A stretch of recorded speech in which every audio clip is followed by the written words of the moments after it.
7절 8절 말씀 보겠습니다. 나홈서 1장 7절 8절입니다.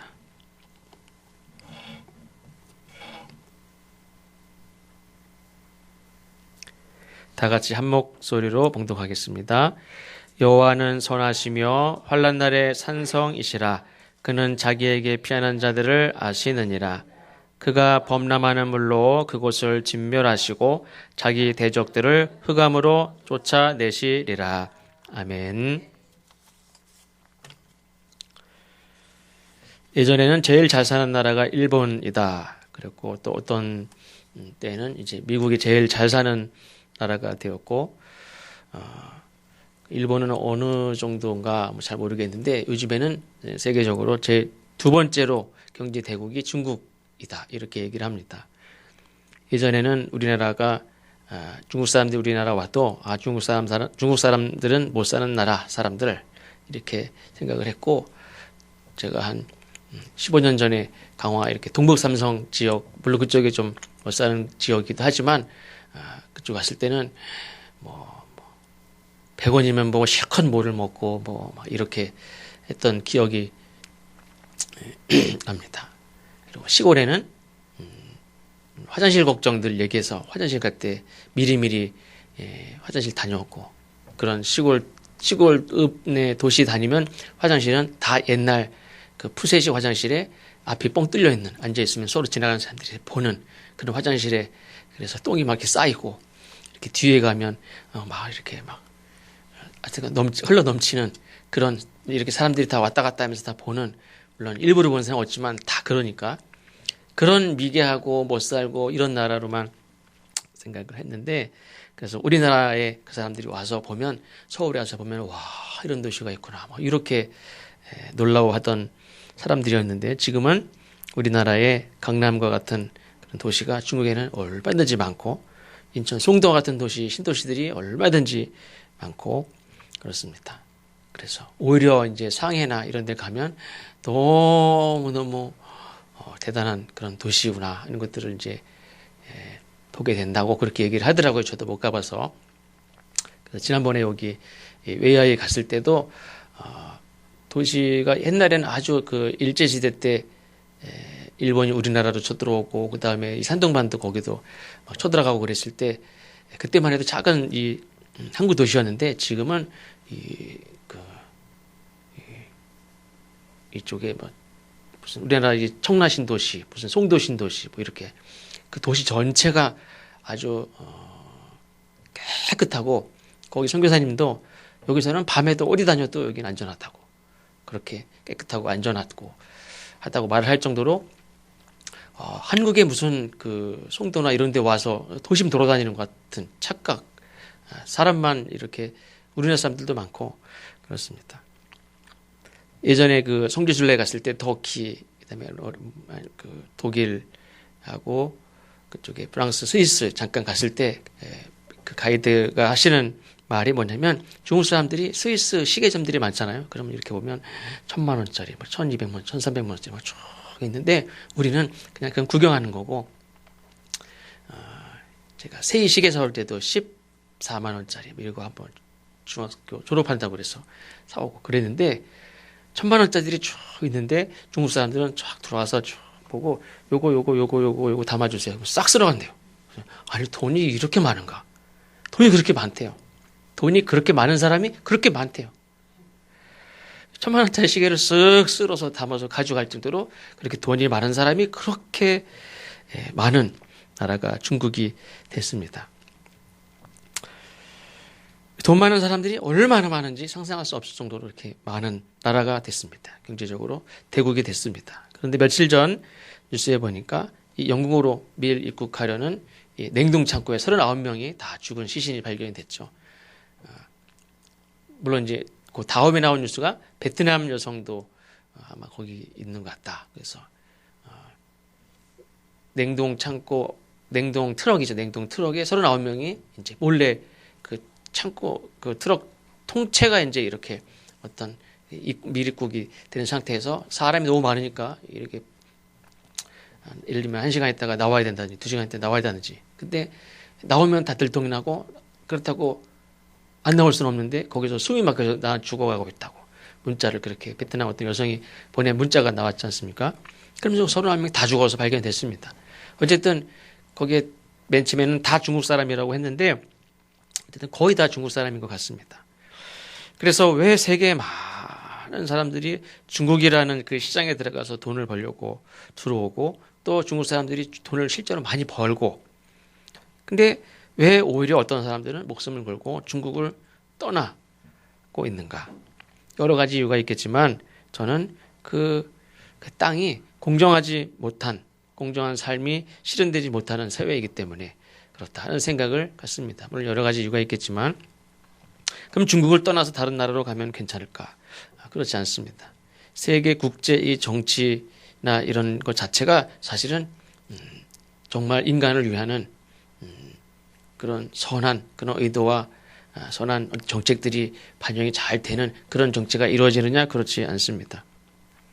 전에도 말씀드린 대로 한쪽에서는 어떤 나라에서 수십만 명이 굶어 죽어가고 있어도 한쪽에는 밀가루가 썩어가고 있어도 이거를 마음대로 주지 않습니다. 왜 그러냐면 그거를 다 갖다가 주면 밀가루 값이 떨어지기 때문에 밀가루 장사하는 사람들이 얼마나 많은데 이거 떨어지면 손해를 본단 말이죠. 그래서 가격이 흔들리지 않는 선에서 적당히 이렇게 하는 거지 생생내는 거지 아무리 곡식이 많아도 썩어도 보내지 않습니다. 다 자기 국가를 보호하고 경제를 보호하고 자기 장사하는 이것들을 보호하고 손해보지 않는 선에서 물품도 보내고 그러는 거지 경제적으로 아무리 여유가 있어도 그리고 굶어 죽는 사람이 아무리 많아도 전쟁으로 많은 사람이 죽어가도 거기 함부로 개입하지 않고 함부로 이렇게 기꺼이 돕지 않습니다. 세계에서 발언권을 가지려면 발언 힘이 있어야 되고 경제적인 능력도 있어야 되고 전쟁 능력도 있어야지 어디 가서 말 한마디도 하지 그렇지 못하면 말 한마디도 못합니다. 잘못하면 영원히 멸망할 수밖에 없다는 거 알면서도 핵무기를 가지려고 하는 게 다 그거예요. 힘이 없는 민족은 여차하면 강대국들에 의해서 이용당하고 또 어느 순간에 외면당하고 이런저런 권리를 뺏기고 심한 경우에는 어떤 나라에 이렇게 총알바지가 되는 그래서 이 나라를 희생시키고 이렇게 울타리를 앞에 세우고 내가 보호를 받는 그런 강대국들이 그런 일들을 합니다.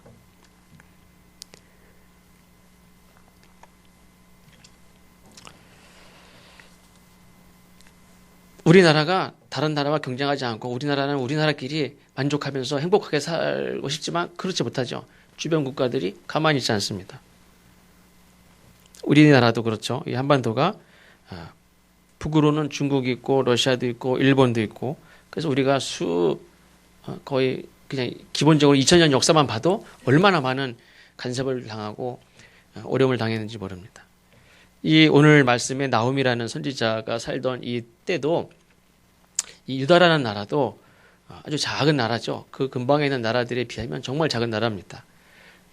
북이스라엘이 다윗과 솔로몬 시대 때 같은 나라였을 때는 그나마 조금 더 컸었는데 북이스라엘이 저 아수르에 의해서 멸망에 당했습니다. 땅으로 보면 남유다가 북이스라엘보다 더 작아요. 자기의 북쪽, 자기 형제, 자기 같은 민족이 망해서 죽고 포로로 잡혀가고 나머지는 다 흩어져 가지고 막 방랑 생활을 합니다. 북쪽은 없어졌어요. 남유다만 남았습니다. 근데 그 남유다뿐만 아니라 그 지역의 많은 나라에 강력한 위협이 되는 존재가 아수르였습니다. 아수르. 그래서 아수르에 대항할 수 있는 나라가 하나도 없었어요. 이미 남유다의 형제의 나라인 이 북이스라엘은 아수르에게 멸망하고 다 흩어졌고 그 땅에 사는 사람들 자체도 거의 없습니다. 전에는 북이스라엘과 경계를 하고 있었지만 이제는 아수르가 경계가 됐습니다. 만약에 우리가 북쪽이 그러면 안 되지만 북쪽에 중국이든 러시아이든 멸망하고 없어지잖아요. 그럼 우리가 중국하고 경계가 되는 거예요. 실제로 그렇게 경계가 됐어요. 아수르가 이 북이스라엘을 멸망시키고 이어서 이 남쪽 유다를 쳐들어온 적이 있었죠. 근데 그때는 남유다의 왕이 히스기야 왕이었습니다. 그때 히스기야 왕이 백성들을 다 모으고 기도하게 하고 하나님 앞에 이 나라를 지켜달라고 기도하고 그랬을 때 하나님이 이 나라를 지켜주셔서 사내립이 물러가죠. 그리고 심지어는 돌아가는데 거기서 죽습니다. 그래서 남유다가 그 아수르의 절대적인 이 남유다만이 아니라 그 근방의 모든 나라가 위협을 당하고 짓밟히고 나라를 뺏기고 그냥 남유다는 그 근방 이 초승달 지역을 거의 다 점령한 상태에서 남유다는 그냥 마지막 발자국 한 번만 더 내디디면 밟히는 정도까지 됐습니다. 그런데 그 마지막 발자국 한 발자국 내디디면 밟히는 나라인데 그 나라를 하나님 지키셔서 사내립을 돌아가게 하고 돌아가서 죽게 만드셨습니다. 그래서 그 남유다가 그때는 승리했죠. 그때는 버텨냈습니다. 그런데 히스기야 왕이 죽고 그다음에 므낫세 왕 때 이 아수르가 다시 쳐들어옵니다. 그때는 이 유다 땅이 다 완전히 초토화됩니다. 므낫세 왕은 붙잡혀가고 이 유다 땅은 완전히 초토화되고 결국에는 이 유다는 아수르에게 조공을 바치지 않으면 살 수 없는 그런 나라가 됩니다.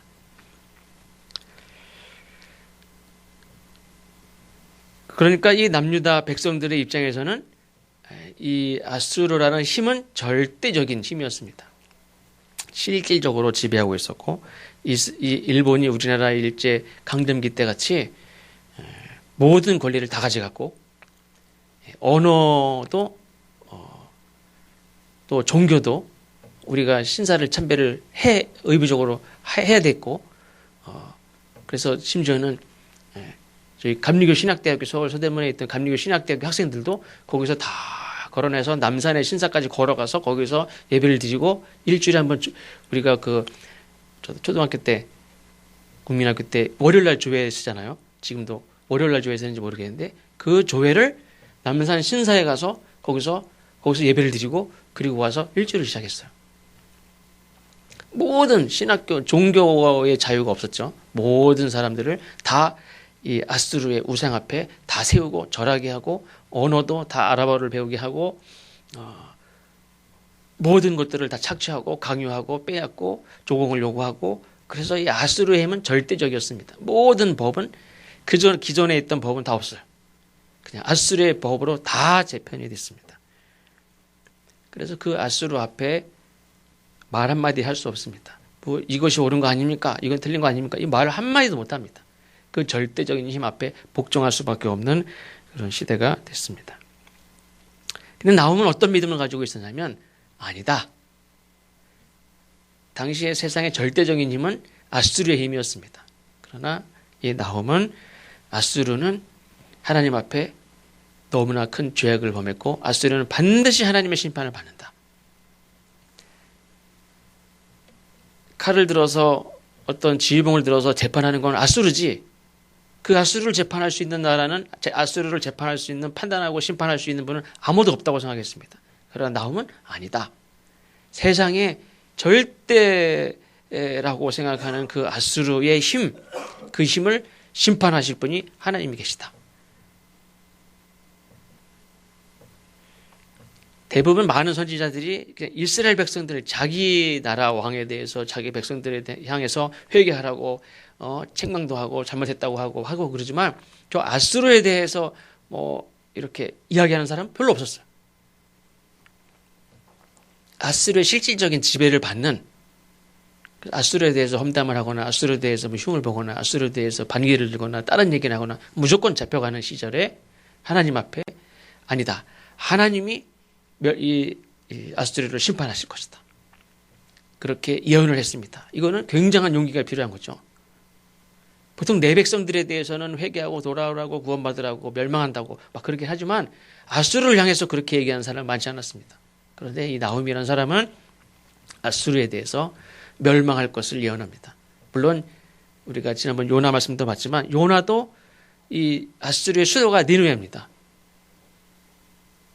아수르의 수도가 니느웨고 이 이스라엘 백성들이 볼 때 이 아수르가 얼마나 이스라엘을 그냥 쳐들어와서 조공을 바치게 한 정도가 아니라 일본이 우리나라에 한 것 못지않게 그렇게 온갖 잔인한 그런 학살을 많이 하고 그래서 근방에 있는 많은 나라들과 전쟁도 하고 했지만 그 중에 가장 악하고 가장 미워하고 가장 적대적인 나라가 바로 아수르고 니느웨입니다. 바벨론의 포로가 돼서 70년 동안 그렇게 살지만 바벨론은 될 것도 아니에요. 아수르는 이스라엘의 주적입니다. 주적. 그때 요나도 이 니느웨에 가서 복음을 전하지 않았습니까? 그때 전한 말씀이 뭐냐면 회개하라. 회개하지 않으면 너희 멸망한다. 근데 아수르는 그냥 옛날에는 그냥 제일 큰 산을 태산이라고 했죠. 태산. 그냥 태산같이 꼼짝도 않는 그 거대한 나라. 그 나라를 향해서 니네 망한다. 라고 말하는 사람이 한 명도 없었어요. 근데 요나가 가서 니네 망한다. 이 얘기를 3일 걸려 할 소리를 그냥 하루만 하고 말하는데도 불구하고 그때 왕은 그 얘기를 듣고 회개하고 죄를 뒤집어 쓰고 온 백성 가축들까지 다 그냥 다 엎드려서 죄를 뒤집어 쓰고 회개하고 그래서 하나님이 그날 니느웨를 살려주셨지 않습니까? 근데 나훔이 이제 그 니느웨를 향해서 그 말씀을 듣고 산다면 그게 복음이지만 지금 경고죠, 경고. 이스라엘 백성들이 볼 땐 경고하는 겁니다. 너희들 회개하라 이런 말씀을 했는지 안 했는지 모르겠습니다. 너희들은 망할 것이다. 너희는 하나님이 심판하실 것이다. 이렇게 말했습니다. 그러나 회개하지 않으면 망한다. 회개하지 않으면 심판을 받는다. 이 말은 요나가 전한 말씀이나 나홈이 전한 말씀이나 똑같다라고 생각을 합니다. 근데 그 전에 왕은 회개하고 돌이켜서 하나님이 그 백성들을 살려주셨습니다. 그러나 나홈이 전하는 이 말씀을 이 아수르 니느웨 성의 백성들은 듣지 않았습니다. 그래서 어떻게 됐느냐? 수년 내에 아수르가 망합니다. 실제로. 사진 좀 잠깐 보여주시죠. 이 니느웨는 그 맨 마지막 이렇게 보면은 그 지도 좀 위쪽에 빨간색에 있는 모술이라는 그 바로 위가 니느웨, 옛날 니느웨라고 합니다. 그러니까 이 아수르의 지금 예를 들면 로마 제국, 그러면 로마가 도시가 지금 있지 않습니까? 이탈리 로마 있고 그리스, 그러면 지금 도시들이 있지 않습니까? 근데 그 아수르 제국, 아수르 큰 제국 수도였는데 그 수도가 지금 있느냐? 없어요. 지금 왼쪽에 물론 이제 오른쪽에 성벽들도 좀 이렇게 흔적은 남아있지만 지금 그 도시 자체가 없습니다. 물론 이렇게 지금은 양들의 언덕이라는 그런 별명으로 이렇게 불려지는 그런 땅이고 양들이 풀을 뜯고 있는 그냥 작은 마을 정도 이렇게 남아있다고 합니다. 나홈이라는 자는 비록 연약하고 작은 자고 그 사람의 말을 누가 듣습니까? 그 당시에 사실 아수르에서 활동하는 선지자들도 많죠. 어떤 사람이 입김이 더 강하겠습니까? 이 초승달 전 지역을 다 지배하는 거대한 그 국가의 예언자들이 얼마나 많아요. 그들도 아주 신령한 어떤 마술적인 그런 신통한 그런 많은 능력을 가지고 많은 예언을 하는 사람들이 얼마나 많은지 몰라요. 어마어마한 신전에서 어마어마한 그런 전통 가운데서 이렇게 예언하는 예언자들이 얼마나 많은지 몰라요. 근데 아수르의 조공을 바치는 아주 작은 나라에 어떤 한 사람이 아수르는 망한다. 그 말이 귀에나 들릴까? 제가 볼 땐 귀에도 안 들릴 것 같아요. 근데 그 저 니느웨 백성들이 전에 요나도 보입니까? 요나도 아주 카리스마 있게 막 목숨을 걸고 막 소리치면서 외친 것도 아니잖아요. 가라고 그래서 억지로 가가지고 또다시 물고기 뱃속에 들어갈 수는 없고 싫은 거 억지로 가서 그냥 하루만 니네 망해 하나님이 망한대 니네 그리고 그냥 다녔어요. 근데 그 아수르의 수도 니느웨 그 백성들의 수많은 예언자들이 있는데 어디 그냥 거지 같은 놈이 그냥 이렇게 그냥 고래 뱃속까지 들어갔다고 왔으니 그리고선 그 몰골이 어떻겠어요? 그 미친놈도 아니고 아니 이 아수르가 이렇게 든든한데 아수르 보고 망한대. 그 말을 들어도 에이 참 미친놈인가 보다. 어디 사람인가 봤더니 우리나라한테 조공을 바치는 나라의 어떤 사람이야. 근데 우리나라 보고 망한대. 저런 니네나 똑바로 살아 니네나. 니네 나라가 망했잖아 지금. 망하긴 무슨 어디 망한 나라 백성 중에 어떻게 아수르 와가지고 망한다는 말을 합니까? 귀에도 안 들려요. 요나도 그랬을지 몰라요. 근데 그 말씀은, 근데 요나의 말을 들은 니느웨 백성들은 살았어. 근데 나홈이라는 사람도 사실 별것도 없어요. 나홈이라는 사람의 그 이름의 뜻은 위로, 누군가를 위로한다. 엘리야를 위로하신, 백성을 위로하신, 위로라는 뜻인데, 근데 사실 이 말씀은 니느웨에 대해서 멸망을 선포할 때 이스라엘 백성들은 좀 위로가 되지 않았을까 하는 생각이 듭니다. 지금 조공을 바치고 옛날에 가난하면 자식을 보내서 자식을 누구 집에 보내고 먹을 걸 얻어서 살았잖아요. 자식이 뭐 많아서 그런 거 아니지만 자식 중에 이렇게 뭘 빌리려고 그러는데, 돈을 빌리려고 그러는데, 곡식을 빌리려고 그러는데 그냥 줄 수는 없고, 그러면 거기 니네 그 아들 힘 좀 쓰게 생겼더라. 아들 우리 집으로 보내. 그래. 내 집에서 굶어주는 것보다 저 집에 가서 멋있으면 살면 거기서 잘 살고 먹고 살잖아요. 거기 가서 살고 우리는 먹을 거 얻고. 그래가지고 사는 사람들이 많아요. 그게 뭐 오래지가 않아요. 근데 이 당시에 조공을 바칠 때 얼마나 힘들게 갖다 바칩니까? 왜? 오늘은 살아야 되니까. 그렇게 힘들게 바쳤어요. 근데 그 나라의 백성이, 야, 니네 망한다. 그게 귀에 들어오지도 않아요. 그러니까 당연히 듣지 않아요.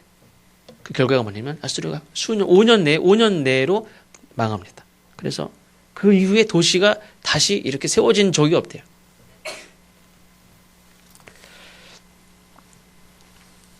나홈이 어떻게 이런 말을 할 수 있었느냐? 그 시대는 아수르에서 정한 게 우리의 법이고, 아수르가 섬기라고 하면 그걸 섬기고, 아수르가 옳다고 하면 그게 옳은 거고, 아수르가 하지 말라고 하면 하지 않는 거고,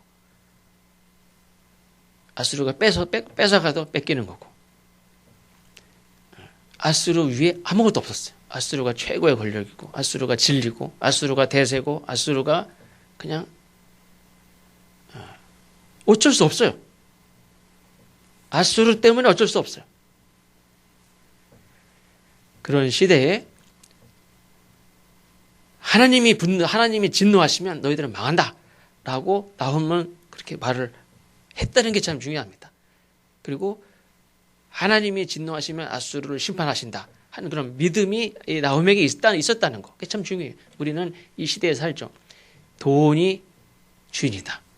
돈만 있으면 다 할 수 있다. 돈이 없으면 아무것도 못한다. 이런 시대에 삽니다.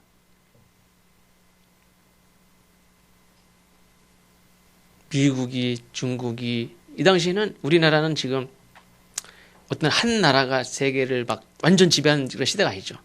미국과 중국과 뭐 무슨 이런 유럽과 이런 막 경쟁 관계 속에서 우리가 있습니다. 근데 이 당시에는 아수르가 절대적으로 지배하는 시대예요. 아수르를 벗어날 수가 없어. 우리가 대기권을 벗어나서 살 수 없듯이 아수르라는 이 울타리를 벗어날 수 없다고 생각하고 살 수밖에 없는 그런 시대입니다. 우리가 일제 강점기 후반부에 가면은 뭐 예전에 1919년에 3.1운동도 하고 독립선언서도 낭독하고 막 독립협회도 만들고 했던 많은 사람들이요, 1930년대 넘어가면 다 인정합니다. 그 무슨 뭐 변질됐다 이렇게 비판도 할 수 있지만 많은 사람들이 왜? 길이 안 보여요. 독립의 길이 안 보여요. 이 만주나 이런 데 가서 독립 자금을 가지고 독립군을 만들고 이랬던 사람들도요, 다 재정이 바닥나요. 그 이시영, 이회영 이분들이 다 기독교인들이죠. 거의 600억 재산 되는 이 서울의 자기 재산을 다 털어가지고, 그걸 가지고 중국으로 가서 독립군을 만들고 그 학교를 세우고 교회를 세우고 막 그렇게 해서 세워진 게 다 만주에 이런 것들이 막 세워지는데, 그 모든 것들이 나중에 다 바닥이 나요. 나중에 그 600억 재산이 되는 그런 사람들의 부인들이 삭바느질을 해서 독립자금을 돈을 모아서 보내고 그거 아니면 살 수가 없을 정도로 그렇게 재정이 다 바닥나요. 그 국내에서도 마찬가지. 그러니까 나중에는 우리는 더 이상 어떻게 할 수 없구나.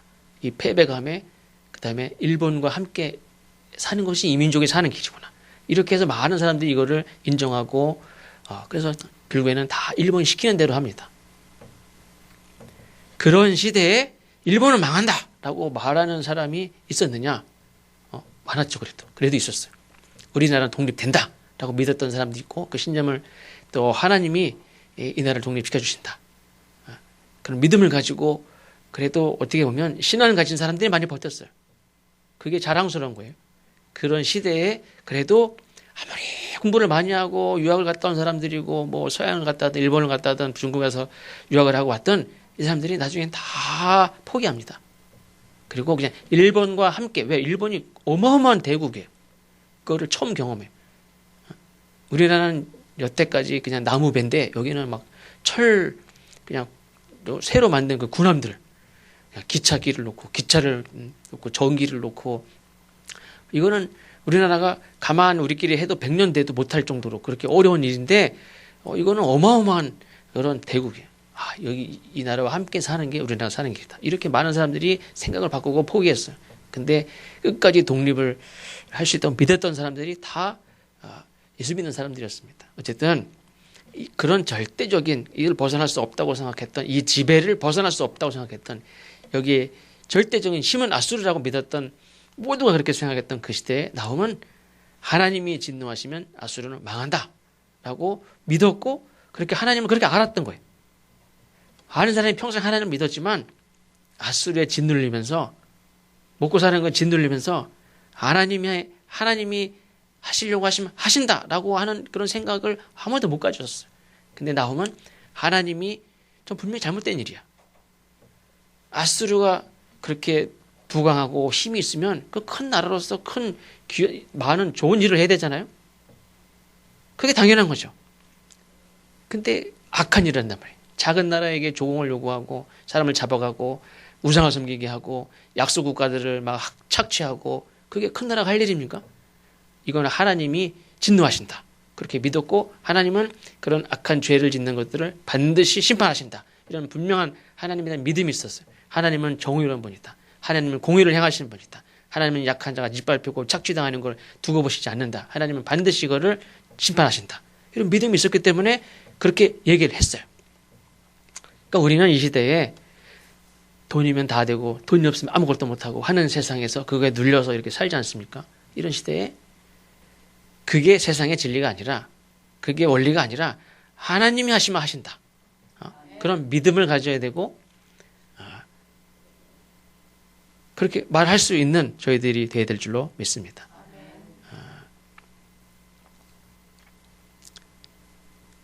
나홈이 그렇게 예언했을 때 그렇게 아수르가 망했느냐 안 망했느냐, 역사적으로 우리가 망한 것을 보지만 우리가 이런 시대에 나홈과 같은 그런 믿음을 가져야 되는데, 하나님 그 아수르가 그렇게 아까도 말씀드린 대로 요나가 가서 얘기했을 때 그걸 들으면 그걸 들은 자들은 살았고, 나홈이라는 자가 얘기했을 때 안 들은 나라는 망했습니다. 전하는 자가 크냐 안 크냐 이게 중요하지 않습니다. 전하는 자가 위대하냐 위대하지 않냐 이게 중요하지 않아요. 내가 하나님을 믿느냐 그게 중요한 거지.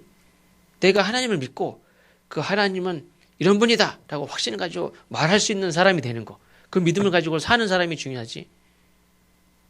내가 얼마나, 이 나홈이라는 자가 뭐 에레미야 같이 우리가 나중에 대예언자, 소예언자 이렇게 나누거든요. 내가 대예언자냐 소예언자냐 그게 중요합니까? 그게 중요하지 않아요. 내가 어떤 시대에 사느냐도 물론 중요하지만 내가 하나님을 믿느냐, 그리고 내 하나님을 믿는 그 믿음으로 할 말을 하고 경고도 하고 위로도 하고 하나님의 말씀을 전하는 그 하나님을 믿는 믿음으로 사는 자는 그 진들을 살지 않아요. 나오면 그거에 진들을 살지 않아요. 오히려 약한 자들이 착취당하고 어려움 당한 자들을 위로하고 그들을 위로하고 하나님이 계시다. 하나님이 저들을 멸망시킨다. 심판하신다. 하나님이 우리를 구원하신다. 하는 그런 메시지를 전할 수 있는 그런 믿음을 가진 사람이 이 시대에 필요한 줄로 믿습니다. 어렵다는 걸 막 얘기하는 사람 많아요. 그러나 하나님이